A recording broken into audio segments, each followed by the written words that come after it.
अस्मद्गुरुभ्यो नमः। ऋग्वेदश्चामरूपाय वेदाहरणकर्मणे प्रणाद्गीतंशे महासुशिरसे नमः। वेदान्तद्वैतत्वज्ञं मंत्रमंत्राब्दं गुरुं श्रीमन्नारायणाचार्य मद्गुरुं सोपास्महे। ఓం చతుర్భుజాయ నమః. మనం గురువుల యొక్క కటాక్షం చేత, ఆచార్య కటాక్షం చేత మనం విష్ణు సహస్రనామాన్ని అనుసంధానం చేసుకుంటున్నాం. అందులో ఈరోజు మహత్తరమైనటువంటి విషయం చతుర్భుజాయ నమః. అంటే చతుర్భుజుడైనటువంటి ఆ పరమాత్మని మనం శరణాగతి చేస్తున్నాం లక్ష్మీ అమ్మవారితో కూడా. అటువంటి మనకి అదృష్టం పట్టింది. ఒక్కసారి శ్లోకాన్ని అనుసంధానం చేసుకుందాం. 15వ శ్లోకం. లోకాధ్యక్షసురాధ్యక్షో ధర్మాధ్యక్ష కృతాకృత చతురాత్మ చతుర్వ్యూహ చతుర్దంశ చతుర్భుజ. పరమాత్మ 4 భుజాలు కలిగినటువంటి వాడు. అటువంటి భగవంతుడైనటువంటి ఆ పరమాత్మ వాసుదేవ స్వరూపము అని విష్ణు పురాణంలో ఉంది. శ్రీమద్ రామాయణంలో కూడా తమసః పరమోదాత శంఖచక్రకదాధర అనుంది. అలాగే భారతంలో కూడా భుజైశ్చతుర్భిః సముపేతం అనుంది.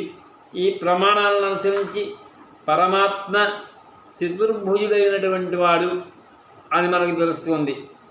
ఇక పరమాత్మ శ్రీమన్నారాయణుడు ఈ లక్షణాలతో ఉంటాడు. అన్యమతస్థులు ఇతర దేవతలు ఏం చేస్తూ ఉంటారైతే ఇతర దేవతలకు కూడా శంకు చక్రాలు పెడుతూ ఉంటారు. కానీ అది తప్పు, అది ప్రమాణం కాదు, అది ఆగమ విరుద్ధము. పరమాత్మ అయినటువంటి శ్రీమన్నారాయణ తిరుమంత్ర స్వరూపమైనటువంటి ఆ శ్రీమన్నారాయణ మాత్రమే చతుర్భుజుడు, ఇతరులు కాదు. కనుక ఇక రామకృష్ణాద్యవతారాల్లో మరి 2 చేతులు ఉంటాయి కదా, అంటే ద్విభుజులే మనకి దర్శనం ఇస్తుంది. కానీ కొన్ని సందర్భాల్లో వారు కూడా చతుర్భుజాలని ప్రదర్శించారు. ఇంకా మనకి ధన్వంతరి స్వరూపమైనటువంటి నమామి ధన్వంతరమోడిదేవం సురాసురైర్వందిత పాదపద్మం లోకే జరారుర్భయముచ్చునాశం అని ధన్వంతరి స్వరూపం కూడా మనకి చతుర్భుజాలతో కనిపిస్తుంది. ఈ విధంగా మనం చెప్పుకొని ఓం చతుర్భుజాయ నమః అని చెప్పి శరణాగతి చేస్తున్నాం. మరి భగవతత్వం తెలుసుకున్నటువంటి తత్వవేత్తలు ఏంటంటే ఆయా అవతారాల్లో మరి ఆ పరమపురుషుణ్ణి వారి స్మరణలో వారి ధ్యానం చేస్తున్నటువంటి సమయంలో చతుర్భుజాలని దర్శిస్తారు. అంటే మన గురువులు దర్శించినటువంటి, మన పూర్వాచార్యులు దర్శించినటువంటి ఆ శ్రీమన్నారాయణ స్వరూపాన్ని మనం కూడా దర్శిస్తాం. అందుకని ఎప్పుడూ కూడా అనుసంధానం చేసుకుంటూ ఉంటాం. ఇంకా మనం ఏంటంటే ఆ చతుర్భుజములు మనకి మన ఆచార్యులు దర్శింపజేస్తూ ఉంటారు. ఇక 4000 వాసుల అందులో మొదలాయిరం, ఈర్ప, తిరువామిడి, తిరుమడి అనేటువంటి 4 ఉన్నాయి. ఇవి కూడా చతుర్భుజములు. అంటే ఆయనకి 4 అని సంఖ్య ఇక్కడ చెప్తుంది.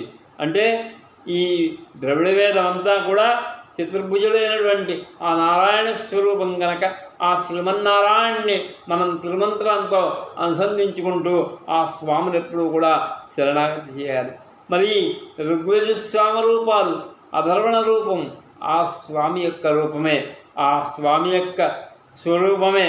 ఇందులో ఉన్నటువంటి ఓంకారము అనేటువంటిది ఆ చతుర్భుజుడైనటువంటి ఆ స్వామి యొక్క స్వరూపమే. దాన్ని ఎప్పుడూ కూడా అనుసంధానం చేస్తూ ఉంటాం. అటువంటి మనం జ్ఞానానందమైనటువంటి ఆ పరమాత్మని, స్ఫటికాకృతి అయినటువంటి ఆ పరమాత్మని, ఆధారం సర్వవిద్యలకి ఆధారమైనటువంటి ఆ పరమాత్మని ఎప్పుడూ కూడా అనుసంధానం చేస్తాం. ఆ తిరుమంత్ర స్వరూపుడైనటువంటి ఆ పరమాత్మని చతుర్భుజాయ నమః, ఓం చతుర్భుజాయ నమః, ఓం చతుర్భుజాయ నమః అని మనం అనుసంధానం చేసుకుంటూ ఆ విష్ణు సహస్రనామాన్ని తలుచుకుంటూ మనకు ఆచార్యులు చూపించినటువంటి చతుర్భుజులైనటువంటి ఆ పరమాత్మని మనం దర్శించుకొని వారిని ఎప్పుడూ కూడా శరణాగతి చేస్తూ ఉంటాం. కనుక ఇంకా విశేషం ఏంటంటే మనసారా మనం శరణాగతి చేసి ఓం చతుర్భుజాయ నమః, ఓం చతుర్భుజాయ నమః అని శరణాగతి చేస్తాం. స్వస్తి స్వస్తి ప్రజాభ్య ప్రతిపాలయంతాం న్యాయేన మార్గేణ మహిం మహేశాః. గోబ్రాహ్మణేభ్యः శుభమస్తు నిత్యం. లోకాः సమస్తాः సుఖినో భవంతు.